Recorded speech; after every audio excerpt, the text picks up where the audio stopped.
चिंतन ही दुखाकार है। तुम अपने चिंतन को बदलो, आप कैसी भी परिस्थिति हो, आपके पास बहुत कुछ। जय गुरुदेव। पुराने समय की बात है। एक छोटे से गांव में एक युवक रहता था। नाम था अरुण। वह देखने में साधारण था, स्वभाव से शांत, लेकिन उसके मन में हर समय चिंता का बादल छाया रहता था। छोटी छोटी बातों से वह घबरा जाता और हर परिस्थिति की सबसे बुरी संभावना के बारे में सोचने लगता। चिंता उसके जीवन का एक अभिन्न अंग बन गई थी और उसने कभी यह महसूस भी नहीं किया कि उसकी यह स्वभाव उसे कितनी बड़ी परेशानी में डाल सकता है। अरुण का बचपन अन्य बच्चों की तरह ही बीता, लेकिन उसकी माँ बताती थी कि वह बचपन से ही थोड़ा अधिक संवेदनशील था।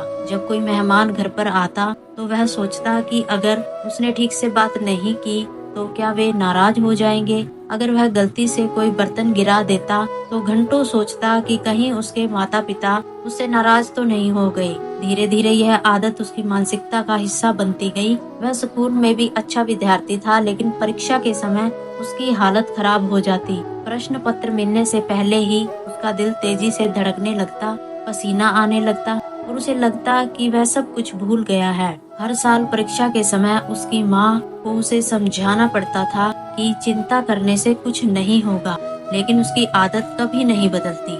समय बीता और अरुण बड़ा हो गया। वह पढ़ाई में तो अच्छा था, लेकिन हर समय चिंता करने की उसकी प्रवृत्ति अब और भी गहरी हो गई थी। जब वह कॉलेज पहुंचा तो हर नई परिस्थिति उसे डरा देती। दोस्तों से बातें करते समय उसे लगता कि कहीं वे उसे नापसंद तो नहीं कर रहे। किसी भी ग्रुप में शामिल होने से पहले वह कई बार सोचता कि अगर उसने कुछ गलत कर दिया तो क्या होगा। धीरे धीरे उसकी चिंता ने उसका आत्मविश्वास कम कर दिया। उसने नौकरियों के लिए इंटरव्यू देने की सोची, लेकिन हर बार यह सोचकर डर जाता कि अगर वह असफल हो गया तो हर बार नए अवसर को केवल इसलिए ठुकरा देता कि उसे असफलता का डर था। अरुण को कॉलेज में एक लड़की पसंद आई, संध्या। वह समझदार, हंसमुख और मिलनसार थी। कई बार अरुण ने सोचा कि वह संध्या से अपने मन की बात कहे, लेकिन चिंता ने उसे रोक दिया। वह सोचता अगर उसने मना कर दिया तो, या फिर अगर उसने हाँ कह दिया लेकिन बाद में उसे लगा कि मैं उसके लायक नहीं हूँ।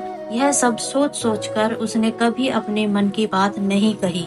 धीरे धीरे संध्या की शादी किसी और से हो गई और अरुण अकेला रह गया। उस दिन उसे एहसास हुआ कि उसकी चिंता ने उसे एक महत्वपूर्ण अवसर से दूर कर दिया, लेकिन वह अब भी नहीं बदला। अरुण की चिंता धीरे धीरे बढ़ती गई और अब उसने उसके स्वास्थ्य पर असर डालना शुरू कर दिया। उसे अनिद्रा होने लगी, सिर दर्द रहने लगा और अक्सर पेट में अजीब सी हलचल होती रहती। डॉक्टर ने उसे समझाया कि यह सब मानसिक तनाव का परिणाम है, लेकिन वह कुछ भी नहीं कर सकता। उसकी नौकरी छूट गई, लेकिन वह हमेशा भविष्य की चिंता में डूबा रहता था और काम पर ध्यान नहीं दे पाता था। दोस्त भी दूर हो गए, लेकिन उसे हमेशा नकारात्मक सोचने की आदत थी। रिश्तेदारों ने भी उससे दूरी बना ली, क्योंकि वह हर बातचीत में अपने डर और परेशानियों का ही रोना रोता था। धीरे धीरे वह अकेला पड़ गया। चिंता ने उसके जीवन को इस कदर जकड़ लिया था कि अब वह किसी भी खुशी का अनुभव नहीं कर पाता था। एक दिन जब वह गांव के एक पुराने साधु से मिला तो उसने अपनी सारी परेशानियां उनके सामने रख दी। साधु ने मुस्कुराते हुए कहा, चिंता करना ऐसा है जैसे तुम अपने ही पैरों में जंजीर डालकर दौड़ने की कोशिश कर रहे हो। तुम खुद को ही बांध रहे हो। अगर भविष्य की चिंता करोगे तो वर्तमान भी खो दोगे। अरुण को यह बात समझ आई, लेकिन आदत इतनी पुरानी थी कि वह तुरंत नहीं बदल सका। साधु ने उसे ध्यान और सकारात्मक सोच की आदत डालने को कहा। शुरुआत में मुश्किल हुई, लेकिन धीरे धीरे उसने खुद को बदलने की कोशिश की। कुछ सालों बाद अरुण ने फिर से नौकरी शुरू की, दोस्तों से मिलना शुरू किया और जीवन को नए तरीके से जीने की कोशिश की। जैसा कि गुरुदेव बताते हैं कि हमें वर्तमान में जीना चाहिए। भविष्य की चिंता करने से वर्तमान बिगड़ जाता है। हर समस्या का हल होता है, लेकिन बिना प्रयास के कोई भी समस्या हल नहीं हो सकती।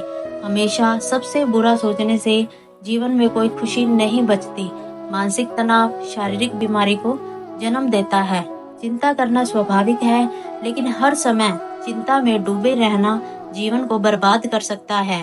अरुण की कहानी यही सिखाती है कि अगर हम अपनी सोच को नियंत्रित करना सीख लें तो जीवन बहुत सरल और आनंदमय हो सकता है।